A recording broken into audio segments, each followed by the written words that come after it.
Hello दोस्तों, मेरा नाम विकास है।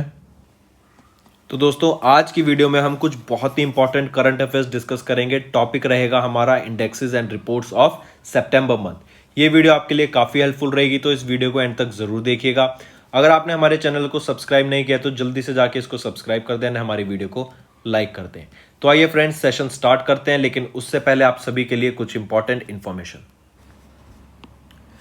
सो स्टूडेंट्स, हमारी एक एप्लीकेशन है कैरियर्स क्लाउड के नाम से, जो कि आप जाके प्ले स्टोर से डाउनलोड कर सकते हैं। फिलहाल ये एप्लीकेशन सिर्फ एंड्रॉयड यूजर्स के लिए अवेलेबल है, तो जल्दी से जाके उसको डाउनलोड करें एंड ओपन करिए। आपको एक पेज दिखेगा यहाँ पर ऐसा, जिसमें आपको लॉग इन करना पड़ेगा अपनी जीमेल आईडी के साथ। Once you have logged in, आपको ऑप्शन मिलेगा, आप माई कोर्सेज में अवेलेबल कोर्सेज में जाके यहाँ पे टिक करिए, तो आपको करंट अफेयर सेक्शन का कोर्स का मिल जाएगा, जहां पे आप जाके कोर्स को चेकआउट कर सकते हैं, परचेज कर सकते हैं। दो ऑप्शन मिलेंगे आपको, एक तो 1 ईयर प्लान एंड एक 2 ईयर प्लान। दोनों प्लान आप अपने अकॉर्डिंग, अपनी नीड के अकॉर्डिंग वहां पे जाके अवेल कर सकते हैं। हम आपको ऐसा क्या देते हैं कि हम आपको करंट अफेयर्स जो भी प्रोवाइड किया जाएगा, आप अफेयर क्लाउड से ही पढ़े। हम ऐसा क्या देते हैं आपको?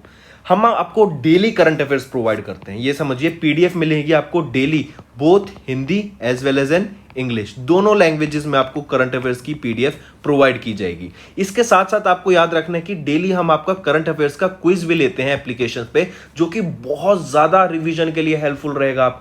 आपको डेली क्विज मिलेगा 10 से 15 क्वेश्चन, 20 क्वेश्चन का, जिससे आप प्रैक्टिस कर सके। आपने जो आज हमारी वीडियो से देखा, या आप अपने वीडियो जो हमने आपको पीडीएफ प्रोवाइड की उससे देखा, आपकी रिवीजन कितनी अच्छी होगी क्विज से। सिमिलरली हम आपको वीकली बेसिस पे भी यही करते हैं कि उस पूरे वीक की हम आपको हिंदी में एज वेल एज इंग्लिश में पीडीएफ प्रोवाइड करेंगे करंट अफेयर्स की, जो आपके रिवीजन के लिए, आपके नोट्स के लिए बहुत ज्यादा हेल्पफुल रहेगी। एंड सेम हम आपको करते हैं मंथ में। तो मतलब देखिए, हम आपको डेली सेम चीज पढ़ाएंगे, वीक में वो चीज पढ़ाएंगे, एंड मंथ में आपको फिर से वो चीज पढ़ाएंगे। तो आपकी कम से कम 3 बार तो नोट से रिवीजन हो गई, और जो क्विजेस होगी, जो आप वीडियोस देखोगे वो अलग। तो आप एक ही मटेरियल को कम से कम 6-7 बार पढ़ेंगे, तो आपकी कितनी अच्छी प्रिपरेशन होने वाली है, आपको अंदाजा भी नहीं है। फिर इसके अलावा आते हैं, जो सबसे इंपॉर्टेंट रहने वाला है वो है टॉपिक वाइज करंट अफेयर्स हम आपको कराते हैं। हम आप वीडियो से आप रिवाइज कर सकते हैं, एंड फिर आपको नोट्स मिल जाएंगे पीडीएफ से। सिमिलरली हिंदी एंड इंग्लिश में दोनों में पीडीएफ प्रोवाइड की जाती हैं। अब टॉपिक क्या क्या होते हैं, जैसे एप्स एंड वेब पोर्टल से रिलेटेड कोई नई ऐप लॉन्च की गई, इंपॉर्टेंट डेज उस महीने के कौन कौन से इंपॉर्टेंट डेज रहे, किसी ने कोई नई बुक लिखी, उनके ऑथर, ऑब्यूटरी से रिलेटेड किसी महान व्यक्ति की मृत्यु हो गई रिसेंटली, फेमस पर्सनैलिटी की। फिर स्पोर्ट्स से रिलेटेड, जैसे नीरज चोपड़ा ने अभी जेवलिन थ्रो में गोल्ड मेडल जीता इंडिया के लिए, टॉप कोई ओलंपिक गेम्स में, तो ये सारे related information. Science and technology से रिलेटेड, नेशनल अफेयर से रिलेटेड, इंटरनेशनल अफेयर से रिलेटेड, तो ये सभी टॉपिक वाइज हम आपको पीडीएफ प्रोवाइड करेंगे अपने कोर्स में, तो जरूर से इस कोर्स को चेक करना। इसके साथ साथ बैंकिंग से रिलेटेड भी हम आपको क्वेश्चंस की पीडीएफ प्रोवाइड करते हैं, जो कि एग्जाम्स में पूछे जाते हैं। तो ओवरऑल देखा जाए तो ये आपके लिए एक बहुत अच्छी अपॉर्चुनिटी है, जो आपको ग्रैब करनी चाहिए। And I strongly recommend you कि अगर आप एस्पिरेंट हैं, तो मैं आपको स्ट्रांगली रिकमेंड करता हूं कि हमारी वेबसाइट एंड एप्लीकेशन को जरूर चेक करें। एंड हमारी जो एप्लीकेशन में जो क्विज का सेक्शन है, उसको तो आप डेफिनेटली चेक करें, क्योंकि ये आपके लिए रिवीजन पर्पसेस के लिए बहुत ज़्यादा हेल्पफुल रहने वाला है। ऑलराइट, इसके अलावा मैं आपको अभी सीधा 10% का डिस्काउंट प्रोवाइड कराता हूं अपना कोड विकास10 यूज करके। आपको कुछ नहीं करना, सीधा विकास10 का कोड यूज करना है, एंड आपको सीधा 10% का डिस्काउंट मिलेगा, जो भी आपकी वैल्यू होगी कोर्स परचेज करने की हमारी एप्लीकेशन से। तो आप जाके कोर्स हमारी एप्लीकेशन से परचेज कर सकते हैं। ऑलराइट फ्रेंड्स, तो अपना ये सेशन स्टार्ट करते हैं। तो चलिए फ्रेंड्स, स्टार्ट करते हैं। सबसे पहले हम बात करेंगे रिलायंस रिटेल की। रिलायंस रिटेल अभी वर्ल्ड की सेकेंड फास्टेस्ट ग्रोइंग रिटेलर बन गई है इन the world. I repeat, Reliance retail world की सेकेंड फास्टेस्ट ग्रोइंग रिटेलर बन गई है इन द वर्ल्ड। तो वर्ल्ड की पहली फास्टेस्ट ग्रोइंग रिटेलर कौन सी है? सबसे पहले तो दिमाग में यही क्वेश्चन आएगा, तो वो है साउथ कोरिया की कुपेंग कंपनी, जो कि वर्ल्ड की फर्स्ट फास्टेस्ट ग्रोइंग रिटेलर बन गई। ये डाटा किन के द्वारा रिलीज किया गया? सबसे पहले तो ये एक रिपोर्ट में, आपको रिपोर्ट का नाम पता होना चाहिए, 2021 की ranking of global retail power houses के द्वारा ये रिपोर्ट का नाम रहा, जो कि किन के द्वारा रिलीज की गई? डिलॉयट के द्वारा, ऑर्गेनाइजेशन है ये, उनके द्वारा इस डाटा को रिलीज किया गया, जिसमें बताया गया कि मिलीनियर मुकेश अंबानी की company Reliance retail limited has been ranked second fastest growing retailer in the world. First कौन थी? 2020 में ये फर्स्ट थी, ठीक है, which is rank 1 down from its 2020 rank. 2021 में सेकंड रैंक पे आ गई, लेकिन 2020 में वो फर्स्ट रैंक पे थी। अगर लिस्ट ऑफ ग्लोबल पावर्स की बात करें, in the report of the list of global powers retailing Reliance limited was rank 53rd, 56 थी 2020 की लिस्ट में, और 2021 की में ये आ गई। Report of the list of global powers की बात कर रहे हैं अब हम, ठीक है। And it was the only Indian entry in the global list of 250 retailers की लिस्ट में। एक लौती रिलायंस रिटेलर्स कंपनी थी जो कि ग्लोबल पावर की लिस्ट में मां कोई, और इसमें इसकी रैंक रही 53rd। अगर बाकी हम देखें जो कंट्री की रैंक रही, पहली आ जाती है आपकी US giant Walmart, second Amazon, third Costco wholesale come corporation of US, fourth पे स्क्वारास ग्रुप ऑफ जर्मनी, और 53rd पोजीशन पे आती है अपनी रिलायंस रिटेल लिमिटेड। चलिए नेक्स्ट हम बात करेंगे वर्ल्ड की ग्रेटेस्ट इन्वायरमेंटल रिस्क सिटीज, या फिर आप सकते हैं इन्वायरमेंट रिस्कीएस्ट सिटीज, जो इन्वायरमेंट की वजह से रिस्क पर है, उन सिटीज का एक डाटा या फिर एक लिस्ट रिलीज की गई। 100 सिटीज है उसमें। Out of those 100 cities India की 43 सिटीज उस लिस्ट में आती हैं इन्वायरमेंटल रिस्कीएस्ट सिटीज में, ठीक है। इन्वायरमेंट की रिस्कीएस्ट सिटीज की अगर हम बात कर रहे हैं, इसमें इंडिया की 43 सिटीज आती हैं आउट ऑफ 100 जो टोटल लिस्ट बनी, ठीक है। अगर इसके बारे में देखें, डाटा पढ़ें, according to the environmental risk outlook 2021, ये रिपोर्ट का नाम है, जो कि रिलीज की गई वर्सिक मैपलक्रॉफ्ट, ये कंपनी है इनके द्वारा। इसमें बताया गया कि इंडिया की 43 out of the world most environmental riskiest cities में से 100 में से इंडिया की 43 सिटीज इस लिस्ट में आती हैं। टॉप किया गया इस लिस्ट में जकार्ता इंडोनेशिया ने, और जो सेकंड नंबर पे आई दिल्ली इंडिया। मतलब वर्ल्ड की अगर 3 मोस्ट इन्वायरमेंटली रिस्कियस सिटी की बात करें तो पहले नंबर पे जकार्ता इंडोनेशिया, सेकंड नंबर पे दिल्ली इंडिया, और थर्ड नंबर पे आ जाता है आपका Chennai Tamil Nadu. Jakarta in Indonesia was ranked as the most riskiest city in the world, followed by Delhi and Chennai, Tamil Nadu. 99 of the world's 100 riskiest cities are in Asia, 43 India से है और 37 China से। Lima Peru ये एक only no nation city है to be listed in the world's 100 riskiest city. Glasgow Scotland की बात करें तो ये safest city in the report मानी गई है, या फिर ये कह सकते हैं safest city in the world environmental risk के हिसाब से। तो सेफेस्ट सिटी कौन सी है? ग्लासगो स्कॉटलैंड की। अगर इंडिया के सिनेरियो की हम यहाँ पे बात कर रहे हैं, India has 13 of the world's 20 highest risk locations. Some other Indian cities in the list जो हैं, आगरा यूपी की 6 नंबर पे, कानपुर यूपी की 10th नंबर पे, जयपुर राजस्थान की 22nd पोजीशन पे, लखनऊ यूपी की 24th पोजीशन पे, बेंगलोर कर्नाटका में 25th पोजीशन पे, और मुंबई महाराष्ट्र आपकी 27th पोजीशन पे, और दिल्ली कौन से नंबर पे आ जाती है? 2nd नंबर पे। According to the report, the main threat to the health of India's urban population is air pollution. Air pollution सबसे ज़्यादा एक रिस्किंग फैक्टर कह सकते हैं। बहुत ज़्यादा हम देखते हैं कि इंडिया में पॉपुलेशन है, पॉपुलेशन की वजह से क्या होगा, ज़्यादा लोग गंदगी फैलाएंगे, ज़्यादा पॉल्यूशन क्रिएट करेंगे, ज़्यादा इन्वायरमेंट को हमारे इफेक्ट करेंगे, और कह सकते हैं कि एयर पॉल्यूशन एक बहुत बड़ा एक इशू है इंडियंस के लिए। ऑलराइट, चलो नेक्स्ट रिपोर्ट पे आइए, नेक्स्ट पढ़िए। नेक्स्ट हम बात करेंगे renewable energy country attractiveness index. I repeat, renewable energy country attractiveness index, मतलब कौन सी कंट्री रिन्यूएबल एनर्जी पे अच्छा वर्क कर रही है या फिर उसको बढ़ावा दे रही है। इसमें इंडिया ने 3rd पोजीशन रिटेन की in the 58th edition of ENY की, ENY अर्न्स्ट एंड यंग की RECAI, जो कि renewable energy country attractiveness index है, उसमें इंडिया ने 3rd पोजीशन हासिल करी। क्या रहा, क्या डाटा रहा, let's look at it. India ने 3rd रैंक रिटेन करी in the 58th edition of ENY, जो कि रिपोर्ट का नाम रहा renewable energy country attractiveness index 2021। इसमें आपको याद रखना है टॉप 40 कंट्रीज का ये अट्रैक्टिवनेस डाटा था of their renewable energy investment and deployment opportunities, इसमें इंडिया थर्ड पोजीशन पे आया, याद रखना। Environment, social and governance measures were used as the key measures of the RECAI।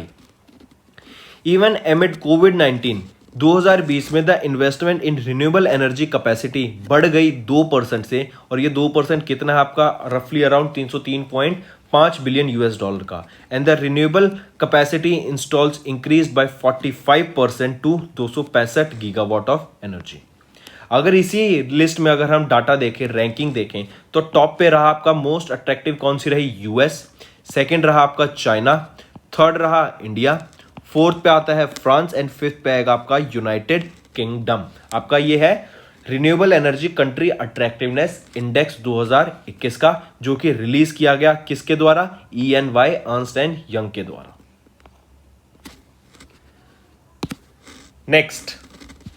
Next हम बात करेंगे इंटरनेशनल एनर्जी एजेंसी के द्वारा एक डाटा रिलीज किया गया जिसमें बताया गया कि 2030 तक इंडिया की जो इलेक्ट्रिक व्हीकल की सेल है वो बढ़ के 30% हो जाएगी।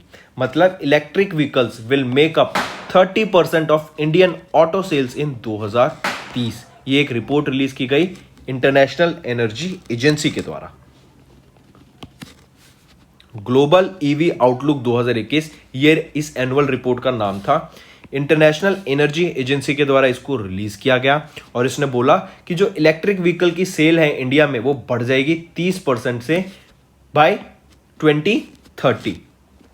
It states that through electrification two-wheelers as well as three-wheelers in India, the share of electric vehicles can reach up to 50%। मतलब अगर हम इनकी भी बात करें, two wheelers and three wheelers की भी, देन जो इसके टोटल मिला के अगर सेल बात करेंगे इलेक्ट्रिक व्हीकल्स की, तो वो 50% तक भी बढ़ने के चांस हैं। ऑलराइट, फिर इन 2020 द ग्लोबल कार सेल, मतलब ऑल ओवर द वर्ल्ड अगर ग्लोबल कार की सेल्स की बात करें तो वो गिर गई थी 16% से 2020 में कोविड-19 की वजह से। बट ग्लोबल इलेक्ट्रिक सेल्स बढ़ गई 41% to around 3 million vehicles in 2020। In 2020 Europe emerged as the world's largest electric vehicle market for the first time. China को ओवरटेक कर लिया है यूरोप ने। Electric car registrations in Europe doubled to 1.4 million, while China it increased only by 9%, that is roughly around 1.2 million were increased. The report discusses developments in electric mobility across the globe in 2020.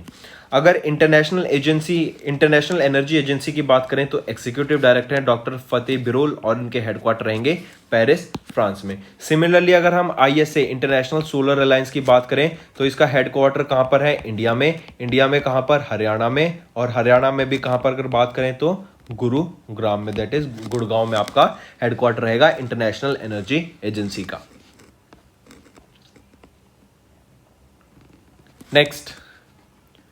Next हम बात करेंगे the global forest goals report 2021 की। अभी हमने देखा कोविड-19 की वजह से कि एक फूड चेन सप्लाई में बहुत ज़्यादा हमें डिफेक्ट दिखा कि लोगों को खाना नहीं मिल पा रहा था। खाना नहीं, लोगों के रोजगार चला गया, उनकी जॉब चली गई, जिसकी वजह से उनके पास प्रॉपर खाने के भी पैसे नहीं थे, कहीं पे एक लाइफ अच्छे से जीने के तो अलग बात।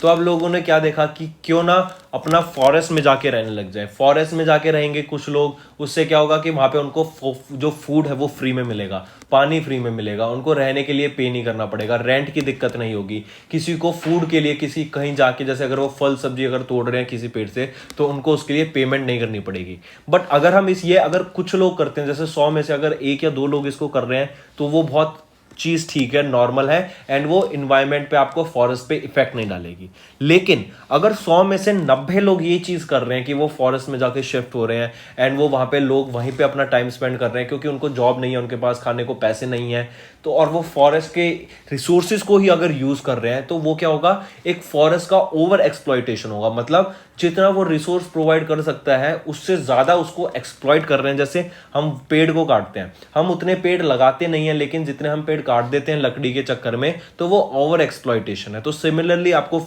अगर हम ज़्यादा लोग उसको एक्सप्लॉइट करेंगे तो उससे क्या होगा, फॉरेस्ट का जो रिसोर्स है, फॉरेस्ट का जो एरिया कवर है वो क्या होता जाएगा, कम होता जाएगा। तो इसमें वही बात की गई है। The global forest goal report 2021 जो कि यूनाइटेड नेशन के department of economic and social affairs UNDESA के द्वारा रिलीज किया गया, जिसमें बताया गया कि कोविड-19 has increase the challenges for countries to manage their forest. The most vulnerable segment of society, especially the rural people and indigenous people, have turned toward the forest for meeting their essential livelihood needs due to economic hardships caused by COVID-19. This has caused stress on the forest ecosystem. The report states that the climate change and biodiversity crises are the biggest threats to the forest ecosystem beside the pandemic. अगर global forest report की बात करें, ये एक inaugural report है। ये present करती है overview of the progress achieved by countries on 6 global forest goals and their 26 associated targets under the United Nation strategic plan for forest 2017 से 2030 के लिए। ऑलराइट, तो ये रिपोर्ट मेन है the global forest goal report, किनके द्वारा release की गई, यूनाइटेड नेशन के department of economic and social affairs के द्वारा। मूविंग ऑन, नेक्स्ट ये कह रहा है कि यूनाइटेड नेशन ने एक रिपोर्ट रिलीज की जिसमें बताया कि 155 मिलियन पीपल ने फेस किया सीवियर हंगर लास्ट ईयर क्या था, 2020। क्यों करा होगा, सेम रीजन, कोविड-19 की वजह से लोगों की जॉब चली गई, लोगों के पास पैसे नहीं थे खाने को, भूखमरी बढ़ गई। Even during the time of lockdown certain चीजों के प्राइस के लेवल्स भी बढ़ गए थे। जो प्राइस 100 रुपए की थी वो बढ़ के आपको 150 से 200 रुपए भी मिल रही थी। आप इसका इंपैक्ट पेट्रोल पे देख सकते हैं, कि जब तो पेट्रोल इतना बढ़ा नहीं, लेकिन अब पेट्रोल के प्राइस बढ़ते जा रहे हैं क्योंकि वो डिमांड बढ़ रही है, एंड उसके साथ आप कह सकते हैं महंगाई भी अब बहुत बढ़ेगी आगे आगे। ये तो हो गया इंडिया के बाद, लेकिन अगर हम बाकी कंट्रीज देखें, जैसे अफ्रीकन कंट्रीज देख रहे हैं, सूडान, सीरिया, अफगानिस्तान, जहां पे पहले ही लोगों को ज्यादा, एक डेवलपिंग कंट्रीज भी नहीं कह सकते आप उनको, वो पुअर कंट्रीज है, वहां पे लोगों के पास पहले इतना ही पैसा नहीं होता था। वहां पे क्या था, वो किस पे, जैसे अफ्रीकन कंट्रीज हैं, वो ज्यादा से ज्यादा किन पे डिपेंड करते हैं, जैसे WWF, world wide fund for nature, इन पे डिपेंड करते हैं। WWF नहीं, जैसे यूनाइटेड नेशंस पे डिपेंड करते हैं।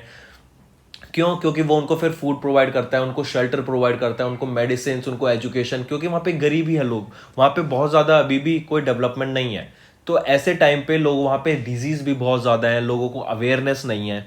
तो ऐसे टाइम पे वहाँ पे अगर फूड जो पहले पहुँचता था, जो यूनाइटेड नेशंस के द्वारा पहुँचाया जाता था, एग्जाम्पल के तौर पे ले रहे हैं, जैसे अफ्रीका में यूनाइटेड नेशंस के द्वारा फूड पहुँचाया जाता था, लेकिन कोविड-19 की वजह से क्या हुआ, उस फूड की सप्लाई में ही शॉर्टेज आ गई। उससे क्या होगा कि वहाँ पे जो लोगों पे डिपेंड थे, उन यूनाइटेड नेशन पे, अफ्रीका के, उनको प्रॉपर फूड नहीं मिल पा रहा है जो उनको बताया गया था। ये कोविड-19 की वजह से क्या था कि आपका पेंडेमिक लगा, फिर पेंडेमिक के साथ लॉकडाउन लग गया, इसके वजह से क्या कि सारा सप्लाई चेन में डिसरप्शन हुआ। तो क्या हुआ, भूखमरी बढ़ी। भूखमरी के साथ क्या क्या हो सकता है कि लोगों को जो पहले प्रॉपर न्यूट्रिशन मिल रहा था वो नहीं मिल पा रहा। न्यूट्रिशन नहीं मिलेगा तो क्या होगा, उनकी बॉडी में डिफेक्ट्स आने शुरू होंगे, डिफेक्ट आएंगे तो बीमारियां शुरू होंगी। इवन भूख की वजह से कई लोगों की डेथ भी हुई है वहां पे। तो यही डाटा अगर हम आगे देखें, एक रिपोर्ट रिलीज की गई, global report on food crisis. ये 5th एडिशन था एनुअल रिपोर्ट की, जो कि global network against food crisis के द्वारा रिलीज की गई। इसमें बताया गया at least 150 million people face acute food insecurity 2020 में due to conflicts, extreme weather, economic shocks caused by कोविड-19। 155 मिलियन पीपल इंक्लूड 1,33,000 पीपल जिन्होंने अर्जेंट फूड की नीड है to prevent wide spread death from starvation. मतलब 1,33,000 लोग तो ऐसे हैं 155 मिलियन में से जिनको अर्जेंट फूड चाहिए, मतलब ऑन द स्पॉट फूड दे दो, नहीं तो उनकी भूखमरी से डेथ हो जाएगी। 2021 की रिपोर्ट फोकस करती है 55 कंट्रीज पे, जो कि 97% ऑफ ह्यूमैनिटेरियन असिस्टेंस पे डिपेंड करते हैं। ऑलराइट, अगर हम की पॉइंट्स देखें इससे related, 2/3 of the people facing acute hunger were in 10 countries. In 10 countries में से सबसे ज्यादा लोग भूखमरी से परेशान है। Congo, Yemen, Afghanistan, Syria, Sudan, north Nigeria, Ethiopia, south Sudan, Zimbabwe and Haiti. ठीक है, फिर 1,33,000 पीपल फेसिंग स्टारवेशन डेथ कहां से थे, Burkina Faso, South Sudan and Yemen से। Countries in Africa were highly affected by acute food security. 98 million people, जो कि है 2 out of 3 people faced insecurity in South Africa और वर इन अफ्रीका ओनली। 80 से 60% of the 155 million people face food shortage, जो कि depend करते हैं agriculture पे ही। फिर प्रिडिक्शंस की गई 2021 के लिए कि कोविड-19 pandemic and large scale economic crisis की वजह से they are expected to extend food crisis situation in 2021। मतलब इनकी वजह से जो फूड क्राइसिस में सिचुएशन जगी हैं वो अब 2021 में कंटिन्यू होंगे, उनके रिजल्ट 2021 में दिखने शुरू होंगे। Around 1,55,000 people are set to face catastrophic famine through mid 2021, of which 1,08,000 will be in South Sudan and 47,000 will be in Yemen. फिर एक इनिशिएटिव स्टार्ट हुआ था global network against food crisis.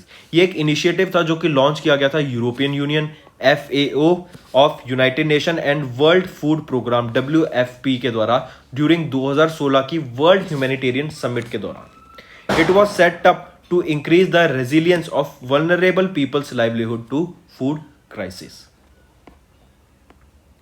Next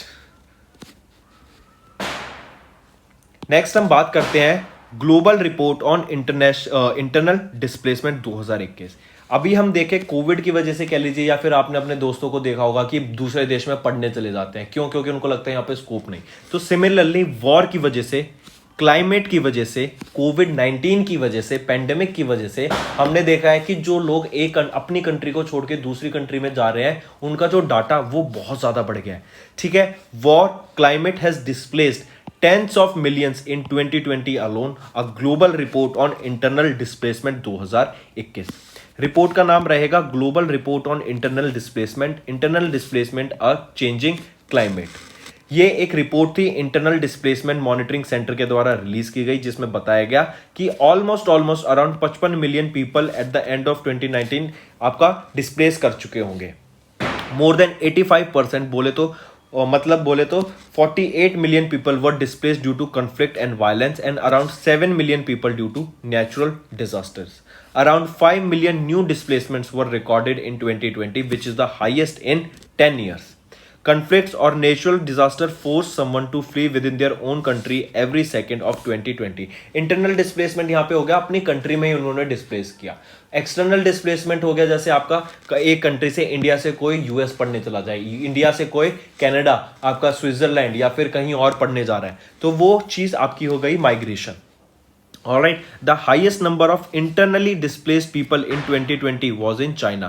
मतलब अब जैसे आपने देखा इंडिया में काफी सारे जो वर्कर्स थे वो कहाँ थे? इंडिया में दिल्ली में वर्क कर रहे हैं, लेकिन जैसे ही लॉकडाउन लगा उनको अपने शहर जाना पड़ा, तो वो एक डिस्प्लेसमेंट थी। वो डिस्प्लेसमेंट को ही इंटरनल डिस्प्लेसमेंट का टर्म दिया गया है। उनको बहुत ज्यादा दिक्कत हुई थी, वो बात अलग है, लेकिन यहाँ पे फोकस करना है आपको कि वो इंटरनल डिस्प्लेसमेंट क्या है। अगर आप दूसरी कंट्री में जाते हैं वो एक माइग्रेशन हो गई कि आपने माइग्रेट किया दूसरी कंट्री में। ठीक है, चलो फिर अगर नेचुरल डिजास्टर की बात करें तो extreme natural disasters such as cyclones, monsoon rains and floods accounted for more than 75% of the people who fled internally in 2020.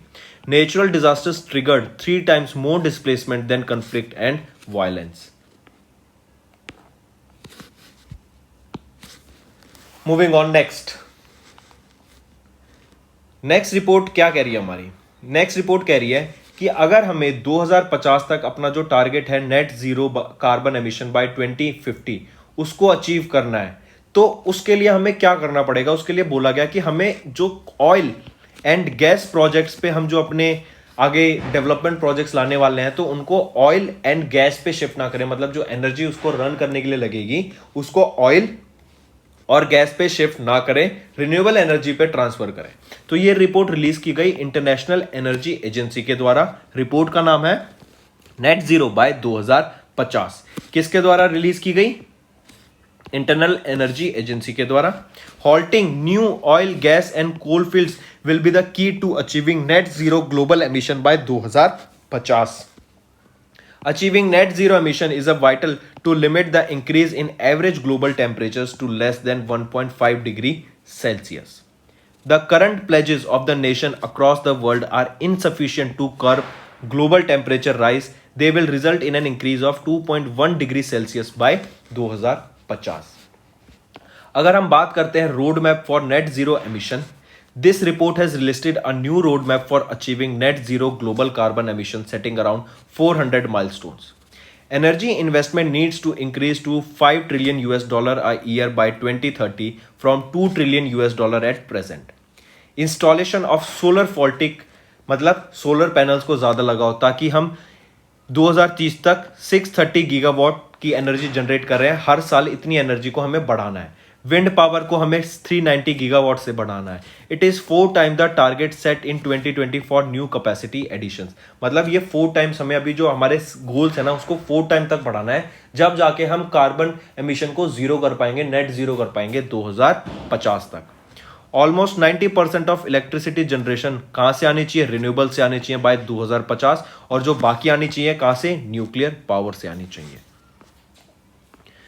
Next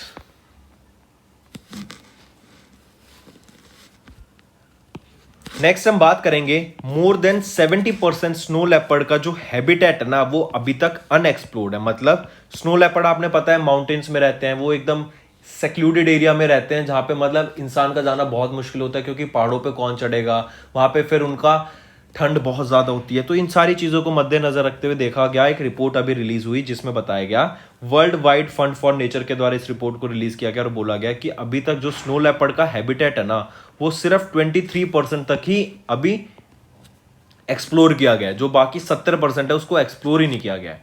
ये report over 100 years of snow leopard research release की गई world wide fund for nature के दौरान।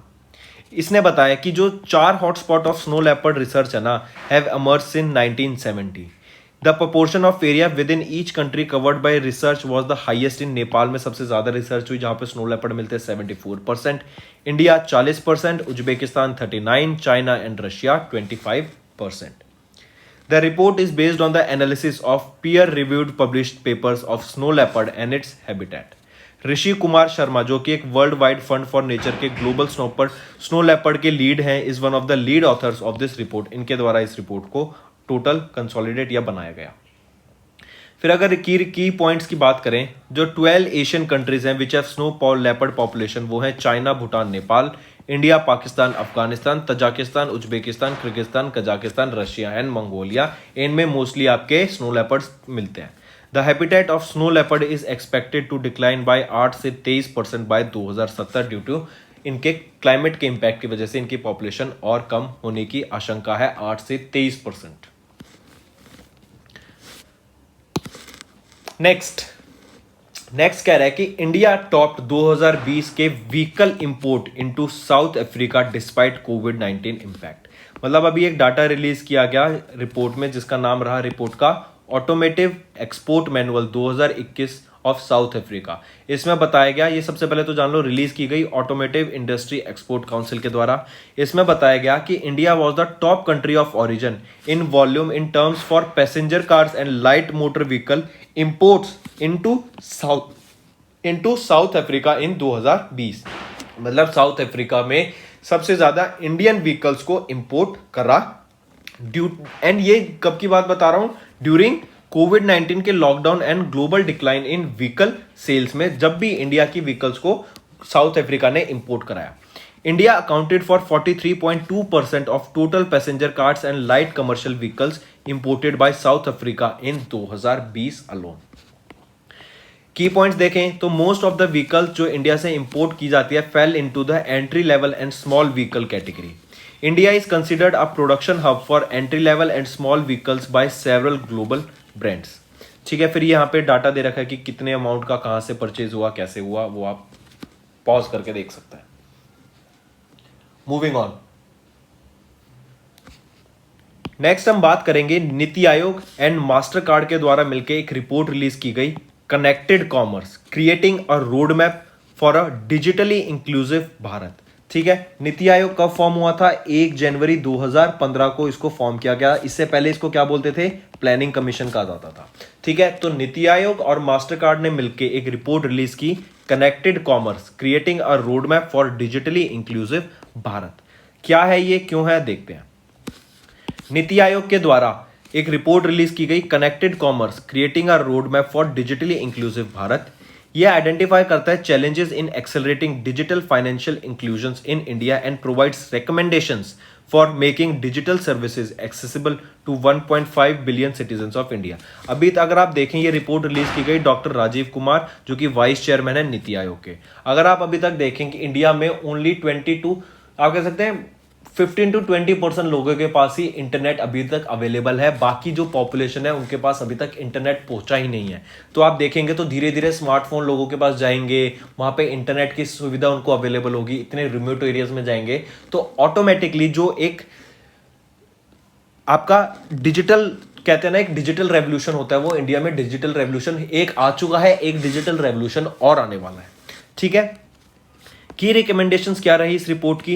Enhancing the payment infrastructure to promote level playing field for NBFCs and banks, digitizing registration and compliance processes, diversifying credit resources to enable growth opportunity for MSME, to create an information sharing system including fraud repository and making it necessary for all e-commerce platforms to carry warning to alert consumers about the frauds। अभी आप देख रहे होंगे कि सारी land का digitisation भी हो रहा है, सारा रिकॉर्ड आपका ऑनलाइन मेंटेन किया जाता है। पहले पेपर्स की रजिस्ट्री आपकी एक किताब में, बड़ी सी पुरानी किताब में लिखी जाती थी कि किसके नाम क्या प्रॉपर्टी है। पेपर्स ऑनलाइन पहले पेपर्स आपके ऑफलाइन फॉर्मेट में होते थे, पेपर मोड में होते थे, लेकिन अब सब कुछ आपका ऑनलाइन शिफ्ट किया जा रहा है। तो मतलब ये एक संकेत है कि इंडिया भी डिजिटाइजेशन की तरफ बढ़ रहा है।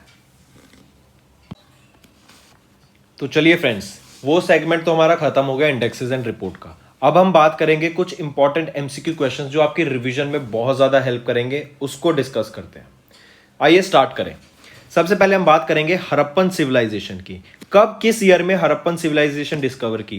ये आ सकता है इंडस वैली सिविलाइजेशन भी कब डिस्कवर की गई थी। इन दोनों में से कोई भी क्वेश्चन आ जाए, आपको आंसर बताना है। 10 से 15 सेकंड मिलेंगे हर क्वेश्चन के लिए, जल्दी से आंसर कर दीजिए। हड़प्पन सिविलाइजेशन किस ईयर में डिस्कवर की गई? करेक्ट आंसर होगा 1921 में डिस्कवर की गई। साथ साथ मुझे बता दो, अगर मैं बैटल ऑफ प्लासी की बात करूं, बैटल ऑफ प्लासी ईयर बता दो किस ईयर में हुई थी। जल्दी से कमेंट करो, फिर मैं आंसर बताऊंगा, आपकी रिवीजन हो जाएगी बहुत अच्छी। बैटल ऑफ प्लासी कब हुई थी? 1757 में। किन के बीच में? East India Company and Sirajuddaulah के बीच में, जो कि नवाब थे कहां के? ऑफ बंगाल। चलो नेक्स्ट पे। नेक्स्ट क्वेश्चन भी क्या है? सेम। इंडस वैली सिविलाइजेशन कब डिस्कवर की गई? जल्दी आंसर कीजिए, इजी क्वेश्चन है बहुत ज्यादा। कब डिस्कवर की गई? 1921 में। नेक्स्ट क्वेश्चन, हड़प्पन सिविलाइजेशन और इंडस वैली सिविलाइजेशन फ्लरिश हुई ड्यूरिंग विच एज? क्या वो मेगालिथिक एज में फ्लरिश की, पेलियोलिथिक एज में, नियोलिथिक एज में, या चारकोलिथिक एज में? किस एज में आपकी हड़प्पन सिविलाइजेशन फ्लरिश किया? आपसे ये पूछा गया, बताओ जल्दी, किस एज में फ्लरिश किया? ऑप्शन डी करेक्ट है, चारकोलिथिक एज में फ्लरिश किया, या फिर यहां पे भी आ सकता है ब्रॉन्ज एज, हमने कल ही पढ़ा था। ठीक है, इसके साथ साथ हमने एक चीज और पढ़ी थी कि अगर मैं बात करूं हड़प्पा की, और फिर अगर मैं बात कर रहा हूं मोहनजोदारो की, हड़प्पा किसके द्वारा डिस्कवर किया गया, मोहनजोदारो किसके द्वारा डिस्कवर किया? व्यक्ति का नाम पूछ लूं। हड़प्पा डिस्कवर किया गया, जल्दी बताओ। दयाराम साहनी के द्वारा। और मोहनजोदारो किनके द्वारा डिस्कवर किया गया था? आरडी बनर्जी के द्वारा। ठीक है, ये लास्ट कल की वीडियो में हमने डिस्कवर किया, तो आपको पता होना चाहिए। नेक्स्ट और आज की वीडियो का आखिरी क्वेश्चन कि which of the Harappan sites has the most impressive drainage system? Drainage system किस हड़प्पा की साइट में मिला, और वो काफी एक एडवांस ड्रेनेज सिस्टम कह सकते हैं। जल्दी बताओ, करेक्ट आंसर क्या होगा? ए हड़प्पा, बी बनावली, सी धोलावीरा, और या डी मोहनजोदारो? कौन सा आंसर करेक्ट होगा इसमें से, बताइए। ए बी सी डी, कौन सा? तो करेक्ट ऑप्शन है आपका मोहनजोदारो में आपका एक इंप्रेसिव ड्रेनेज सिस्टम मिला था, जो कि मोहनजोदारो एक हड़प्पा की साइट है। आपका होमवर्क, सिटाडेल कहां मिला था? लोकेशन बताओ सिटाडेल की, इंपॉर्टेंट। सिटाडेल के साथ ग्रेट ग्रैंडरी, ये दोनों कहां मिले थे? एक होता है ग्रेट बाथ भी, ये भी बता दो। ये तीनों चीज कहां मिली थी? कमेंट करके बताओ वीडियो के नीचे जल्दी। तो फ्रेंड्स ये थी हमारी वीडियो। अगर आपको आज हमारी वीडियो से कुछ ना कुछ सीखने को मिला है तो जल्दी से जाइए और हमारे चैनल को सब्सक्राइब कर दें और इस वीडियो को लाइक कर दें। और फ्रेंड्स अगर आपको हमारे कंटेंट से रिलेटेड या फिर हमारी कोई ऐप से इशू आ रहा है, कोई भी आपको प्रॉब्लम है, तो आप हमारी जीमेल आईडी जो कि है support@affairscloud.com या फिर हमारा नंबर 9677333862 पर कांटेक्ट कर सकते हैं एंड हमारी टीम जल्दी से जल्दी आपके इशू को रिजॉल्व करने में आपकी सहायता करेगी। So take care.